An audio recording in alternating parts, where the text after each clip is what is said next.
सुप्रभात बच्चों। आज मैं क्लास स्टैंडर्ड 4 सब्जेक्ट हिंदी पाठ 13 पढ़ा रही हूँ। सेनापति यूलिसीज ये कहानी है। मैं इस कहानी को पढ़ रही हूँ। आपके पास तो बुक होगा, आप लोग बुक निकाल लें और इसे पढ़ें। मैं इसे पढ़कर आप लोगों को कहानी बता रही हूँ। प्राचीन काल में यूनान में एक राजा राज करता था। उसका नाम मेनेलस था। क्या नाम था उसका? मेनेलस। ट्राय यूनान का पड़ोसी राज था। ट्राय जो था वह यूनान का पड़ोसी राज था। एक बार ट्राय का राजकुमार यूनान आया। एक बार जो ट्राय का जो राजकुमार था वो कहाँ आया? यूनान आया। उसका नाम पेरिस था। उस राजकुमार का क्या नाम था? पेरिस। उसने जब यूनान की रानी हेलेन को देखा तो उसकी सुंदरता पर मोहित हो उठा और उसे उठाकर अपने देश ट्राय ले गया।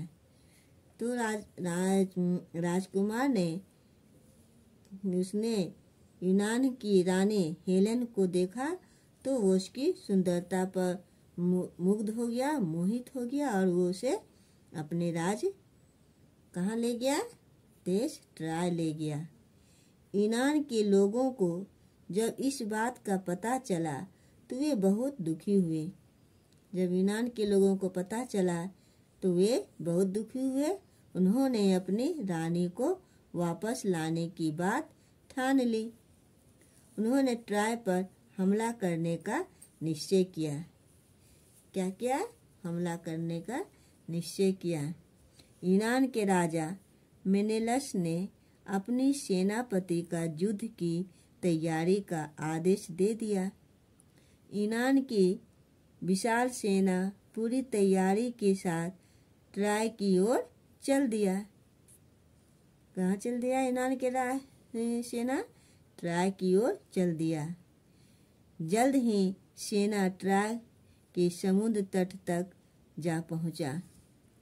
ट्राय चारों ओर से विशाल और मजबूत चारदीवारी से घिरा था। ट्राय जो था, जो साम्राज्य था, वो चारों तरफ मजबूत चारदीवारी से घिरा हुआ था। ट्राय के लोगों ने जब यूनानी सेना को अपनी ओर आता देखा तो उन्होंने चारदीवारी के फाटक को बंद कर दिया और यूनान सेना ने ट्राय के अंदर प्रवेश करने की कोशिश की।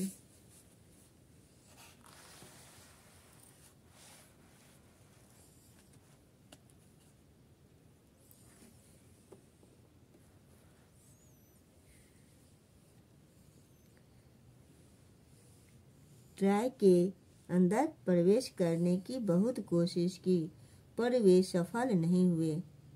राजकुमार पेरिस और उसकी सेना ने ट्राय की चारदीवारी को अंदर से घेर लिया और यूनानी सेना पर प्रहार करना शुरू कर दिया। यूनानी सेना ट्राय की दीवार को तोड़ने की बहुत कोशिश की थी पर सफलता नहीं मिल पा रही थी। फिर यूनानी सेना ने ट्राय के चारों ओर घेरा डाल दिया। 10 वर्ष तक घमासान युद्ध चलता रहा। दोनों सेनाओं के अनेक साहसी सैनिक मारे गए।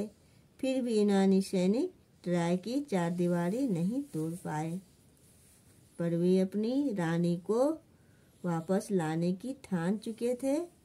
वे रानी के अपमान का बदला लेने के लिए कुछ भी करने को तैयार थे। यूनानी सेना में एक बहुत बुद्धिमान और कुशल सेनापति था। उसका नाम था यूलिसीज। यूनानी सेना में एक बहुत बुद्धिमान और कुशल सेनापति था जिसका क्या नाम था? यूलिसीज। उसे एक तरकीब सूझी। उसने अपने साथियों से कहा कि हमें लकड़ी का एक विशाल और खूबसूरत घोड़ा बनवाना चाहिए जो अंदर से खोखला हो। हमारे कुछ सैनिक उसके अंदर छिपकर बैठ जाएं और बाकी सैनिक पास के टापू पर चले जाएं।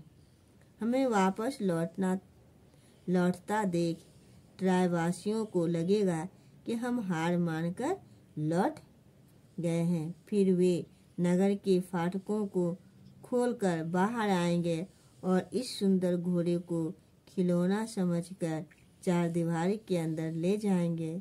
अवसर पाकर हमारे सैनिक घोड़े के पेट से बाहर निकलकर फाटक